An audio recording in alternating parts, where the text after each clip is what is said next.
Kakinada rural గైగెల్పాడు Shri Lakshminarayana స్వామి దేవాలయంలో ప్రధానమంత్రి నరేంద్ర మోడీ పేరున బీజేపీ నాయకులు ప్రత్యేక పూజలు చేశారు. మండల అధ్యక్షుడు నండూడి సత్యబాబు, పాలక శివ ఆధ్వర్యంలో జరిగిన ఈ కార్యక్రమానికి ముఖ్య అతిథులుగా రంబాల వెంకటేశ్వరరావు, పితాని లీలావతి పాల్గొన్నారు.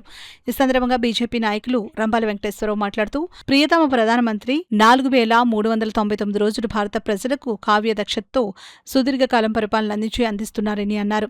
గత కాంగ్రెస్ ప్రభుత్వం చేసిన తప్పిదాలను సరిచేసుకుంటూ వచ్చి భారతదేశాన్ని దశ దిశలా వ్యాపింపచేసి కావ్య దీక్షతో ఎన్నో సమస్యలను సరిచేసి అయోధ్య రామాలయం, ట్రిపుల్ తలాక్, 370 రద్దు, పాకిస్తాన్ మట్టి కరిపించి జమ్మూ అండ్ కాశ్మీర్లో సుస్థిరత్వాన్ని అక్కడ ప్రజలకు అందించి సనాతన ధర్మాన్ని నిలబెట్టి ముందుకు సాగుతున్న ఏకైక వ్యక్తి నరేంద్ర మోడీ ఆరోగ్యంగా ఉండాలని, 2047 నాటికి వికసిత భారత్ వైపు అడుగులు వేసే నాయకుడు ఆరోగ్యవంతంగా ఉంటే దేశ రక్షణకు ముప్పు వాటిల్లకుండా ప్రజలకు రక్షణ కవచంలా ఉండాలని రాష్ట్ర పార్టీ అధ్యక్షుడు పివిఎన్ మాధవ్ పిలుపు మేరకు ప్రత్యేక పూజలు నిర్వహించడం జరిగిందని రంబాల అన్నారు. తదుపరి ప్రధానమంత్రి మోడీ పేరు మీద పేదలకు అన్నదానం చేయడం జరిగిందని ఈ కార్యక్రమంలో కాకినాడ రూరల్ అసెంబ్లీ బీజేపీ నాయకురాలు పితాని లీలావతి, నండూరి సత్యబాబు, పాలక శివ, కండెల్ వెంకట్, లోవరాజు, రెడ్డి ధన, దొంగ సూరిబాబు, సత్యబాబు, వాసంశెట్టి వీరబాబు తదితరులు పాల్గొన్నారు.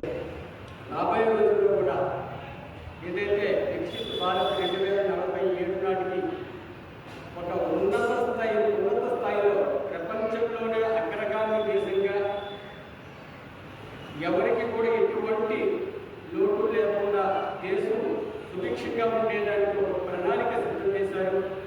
ఆ విధంగా ఆయన ఆరోగ్యాలు ఇచ్చి ఆ భగవంతుడు సదా రక్షించి కాపాడాలని ఈ రోజున భారతీయ జనతా పార్టీ మండల అధ్యక్షులు కాకినాడలో అంజు సత్యబాబు గారు, అదేవిధంగా ప్రధాన కార్యదర్శి పార్టీ గారు, ఎండిక వెంకట్ గారు, గౌరాజు గారు, మిగతా సూరిబాబు గారు, అలాగే పితాని లీలావతి గారు, చంద్రకేంద్ర గారు, ధన గారు, అప్పన్న గారు, అలాగే మన మంత్రులు గారు మంచి ఆరోగ్యవంతంగా ఉండాలి, దేశవాసం బాగుండాలి, అలాగే నరేంద్ర మోడీ గారు బాగుండాలనే పూజ కార్యక్రమం ఆ లక్ష్మీనారాయణ స్వామి పూజ చేసి ఈ రోజున మనకు ఒక అభయం, మనకు ఒక భరోసా ఇవ్వడం జరిగింది.